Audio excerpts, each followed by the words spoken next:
it's my pleasure to introduce our first victim presenter of the day, which is Peter Cote from the City of Santa Cruz. And he'll come up and talk to you a little bit about what his organization's doing for the City of Santa Cruz citizens.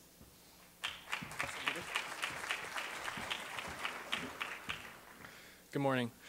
My name is Peter Cote, and I live in Santa Cruz, California. It's a redwood forest perched between a marine sanctuary and Silicon Valley, and it's a bit like living in the forest moon of Endor, except we have the best surfing in the world.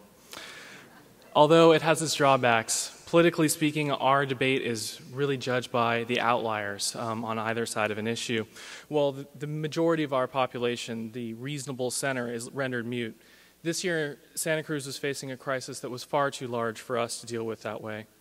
Over the last 30 years, thanks to Prop 13 and a state constitution papered over with 435 different amendments, we were facing a budget crisis of unimaginable proportions.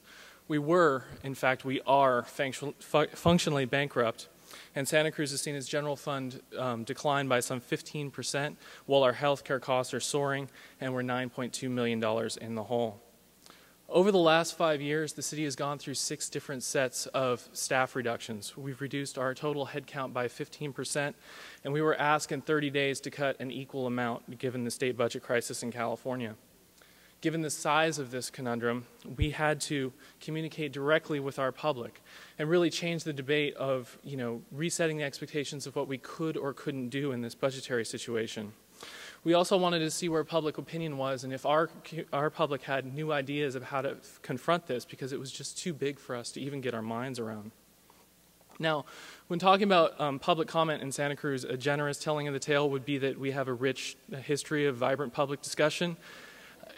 Closer to the truth is that the lunatics run the asylum. Also, on the mainstream media side, our short-staffed and now twice-sold local newspaper has been moved out to a frontage road 15 miles from the center of town, and their anonymous comment boards are just, the daily hate. So what we decided to do, we had 3 community volunteers step up, good friends of mine, Shane Perlman, Peter Chester, and Rob Knight, and we decided to create a portal to get new community feedback. We had a week, we had no budget, and Shane had a 2-month-old. So the goal of the project was to grasp at that reasonable voice and to change the discussion from not people saying you should do this and you should do that, but what can we do together to get through this? It was really opening up to new ideas. So we knew that we wanted to set up a site that presented multiple points of entry for people. We give the mayor a blog for the latest news. We have the city manager's budget message, the raw data for the CFAs, and we also wanted to have a place for people to facilitate a real conversation. We couldn't use anonymous comment boards for obvious reasons, and we didn't have the leeway under the First Amendment to heavily moderate everything on a site. So we called upon technology and a local startup called User Voice, which at the time had about 3 people on their staff to use their technology. Using their deceptively simple software, citizens could suggest an idea directly to the city, and then other users could log into the site and review those suggestions, vote them up and down, and have targeted discussions around each one of them. As the votes started tumbling in and the site caught on, our analytics told us that we were reaching further into the community than we thought possible, much further than public meetings or op-eds or anything like that could reach us. We were hearing the voice of the community, and it was reasonable, it was helpful, and it was creative. Now, excuse the eye chart, but this is actually a really vibrant online discussion. There's a couple of Silicon Valley executives, there's an astrophysicist in here, and there's official city responses to a discussion around what industry brings into town and what kind of industries we actually want to attract to town.